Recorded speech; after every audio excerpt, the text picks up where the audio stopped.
Right, so Nintendo Music is definitely one of the services of all time. It's definitely a music service that exists. It's definitely a music service Nintendo runs, and it's also definitely a Nintendo service. So, in this video, we're going to go over my problems with the service, what I think they can do to improve it, and yeah, just basically have a little ramble and whatever. So, if you guys are interested in this sort of stuff, subscribe, like, let me know what your favorite Nintendo soundtrack is in the comments down below as well.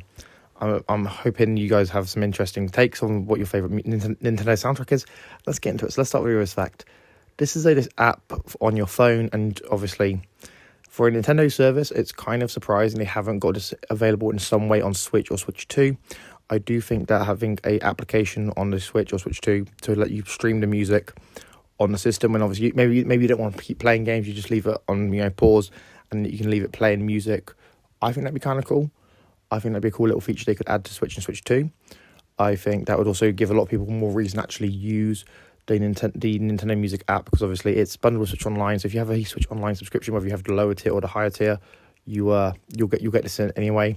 And I do think having a way to basically run this on your Switch or Switch 2, I think it could benefit obviously actual users. People might actually use the service a bit more, because you don't ever really see many people talk about it. And well, yes, there is weekly releases. I do think the weekly releases, they need to speed up a little bit, because Nintendo has published thousands of games. Let's be honest. They have developed and published thousands of games. And when you go through the catalogue of games you've got on Nintendo Music, it's not a bad lineup. It's not a bad lineup of soundtracks. The problem a lot of people have is obviously how few there are from their well-known childhoods and whatever. So let's start with this fact. Nintendo can't release every soundtrack instantly, and obviously I understand the concern with that. I understand why Nintendo has had to do the drip feed, because obviously you can't just dump all the music in one go. However, that does make it harder for fans to really check out the soundtracks for franchises they really like. Because, for example, if you look at Zelda, for example, there are very select titles in the Zelda franchise or Mario franchise available on, obviously, Nintendo Music. So, for example, Twilight Princess, if I'm not mistaken, isn't available at the time of making this video, which is obviously such a good soundtrack. But, that's just how it is. That's just how Nintendo rolls.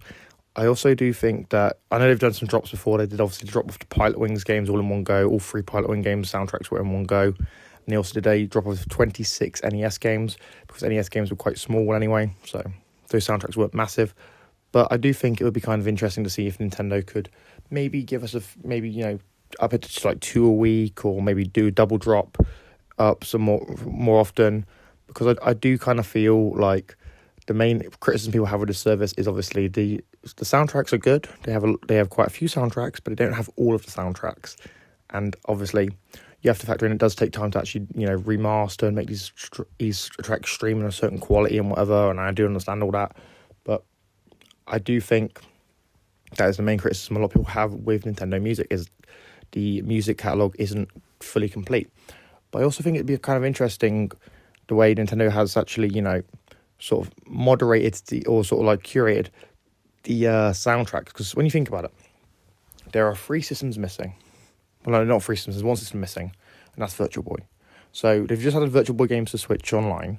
Will they add Virtual Boy soundtracks from Nintendo Music? I don't know. Probably. I have no idea. Don't even know if Virtual Boy games have music, but would they add them? Maybe. But also, when you look at Nintendo's mobile output, Nintendo has developed and published quite a few mobile games. And sure, mobile games, they're not the best, and these aren't the best Nintendo games ever made. But the soundtracks in them, there's another aspect. Why don't they add? Are they going to add those soundtracks? And if they do, would they make a whole new section for mobile games, or would they just dump them in with the rest of those soundtracks, or how would they moderate that? We have seen it before with Nintendo 3DS, where the 3DS wasn't actually on the service when Nintendo Music launched, and obviously they added it later on, and they added a whole section in the sort of systems tab to really moderate, obviously, and curate Nintendo 3DS soundtracks. So maybe we'll see Nintendo do that with the mobile games and Virtual Boy maybe in the future. I don't know. But it'll be interesting to see what happens. And also, I do feel that with this service, I think it's good. But like, people were expecting this to be some sort of like Spotify competitor, and that's just not what this is. This is not designed to take on Spotify. This is not designed to take on Apple Music or iTunes or anything like that. This is clearly meant to be a streaming service of music for Nintendo fans, and this is clearly, designed to be sort of a way for Nintendo to lock you into their sort of, their ecosystem. With you get your Switch Online subscription, you use Nintendo Music, you get Nintendo Switch Online, you get the retro games, and I feel like that's just what this service is built as. It's built as a sort of a add-on to obviously keep you engaged with Nintendo's products and services and stuff, and that just makes a lot of sense. But I do think a lot of people misinterpreted Nintendo Music existing as it being a Spotify killer, because whenever we see a new music service launch, it's always like, that's the immediate comparison is to Spotify. Even though Spotify is kind of terrible as a service and a platform, everyone compares it to Spotify. But let me know what you guys think. To me personally, I think Nintendo Music is building a good library. Obviously, the weekly releases are good, and they are actually adding some varied soundtracks anyway. But I'm not really sure how often I'd ever use this service. I think I use it maybe 20 minutes for an entire year, which isn't a lot. But let me know what you guys think. Do you guys like Nintendo Music? Do you think it's a good service? Do you use it regularly? Let me know what you think about it in the comments down below. What soundtrack do you want to see most added to Nintendo Music? Let me know in the comments. And if you're new, make sure you subscribe, you like, you follow. And we're trying to hit 1 billion subscribers. So let's, try and go for it. Anyway, I've been EC and I'm signing out. Peace.